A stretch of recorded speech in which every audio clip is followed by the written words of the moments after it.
Are you having trouble playing as a striker? Being a striker is a huge responsibility. So if you want to be a great striker, then you'll need to know how to be effective in that position. And if you're not sure what skills you need to be a top striker, then this is the video for you. Because in this video, we're going to go over what a striker is, and then we're going to give you the top 6 skills you must master to be a world-class striker. And you're going to want to pay close attention to what we're going over, because we'll also give you drills you can do to start practicing some of these skills right away.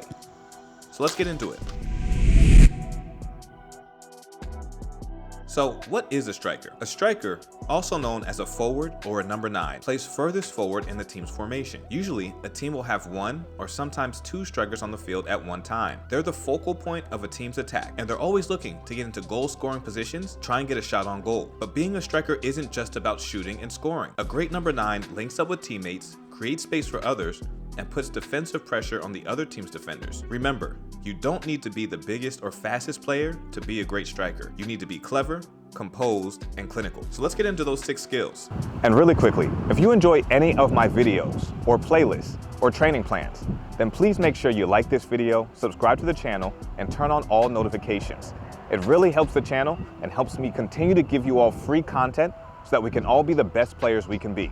Coming in at number 6 is work rate and pressing. Strikers are the first line of a team's defense. So when the other team's defenders have the ball, you need to put pressure on them to try and take the ball off of them, or you need to cut off the passing lanes to try and intercept passes that they're trying to make. By doing this, you'll help your team win the ball higher up the field and closer to the opponent's goal. And if you can win the ball there, you'll create even more chances to score.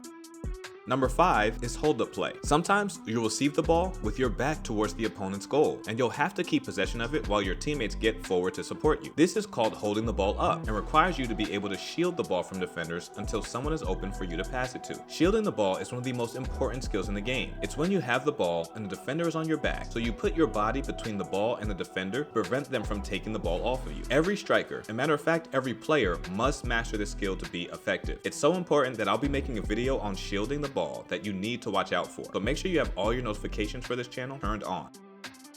Number 4 is movement off the ball. The best strikers don't just wait for their teammates to pass them the ball. They make runs into space and often behind the defenders, create passing angles for their teammates to find them. For those that don't know, making a run is when you run without the ball into space, where a teammate is able to pass you the ball so that you can receive it on the move. This is one of the best ways to create goal-scoring opportunities because it's hard for defenders to stay with you if you are constantly making good runs. So to be a top striker, you must learn when and how to make runs into space so that your teammates can pass you the ball in dangerous goal-scoring areas.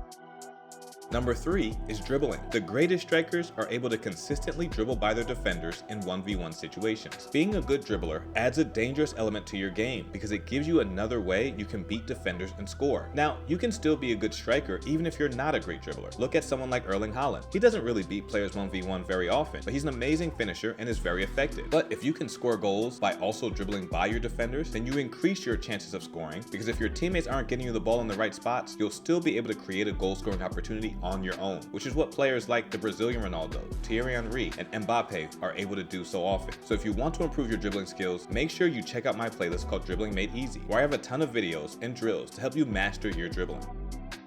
Number 2 is first touch. A good first touch is absolutely necessary to be a top striker. For those that don't know, your first touch is the first contact you make to control the ball when it's coming towards you. And if you can't consistently control passes from your teammates in a way that sets you up to shoot, then it will be extremely hard for you to score, because defenders will take the ball off you before you get the chance. On top of that, sometimes strikers need to score with only one touch. In other words, if there is a lot of pressure on you, you may need to use your first touch to shoot quickly before a defender gets too close. If your first touch is bad, you won't be able to do that either. So to be a top striker, you have to have a great first touch. And if you want some drills that will help you improve your first touch, then check out my playlist called First Touch Made Easy, where I have a bunch of videos breaking down different first touch skills with drills you can do to practice them. And the number 1 skill for strikers is, you guessed it, finishing. At the end of the day, a striker's most important job is to score goals. And the best strikers score all types of goals. That means scoring with both feet, 1-touch and 2-touch finishes, finishing with volleys, headers, off the dribble, long distance shots, or any other way you can think of. And if you need help learning how to shoot with power, don't worry. I have a video where I break down the exact technique you need to shoot with power and accuracy from distance. And I'll put a link to that video in the description below. And there you have it. Those are the top skills you must master to become a world-class number 9. Be sure to check out my other videos and playlists that have tons of drills for you to work on to improve your game. Thank you so much for watching. This is Footy Made Easy, and we'll see you next time.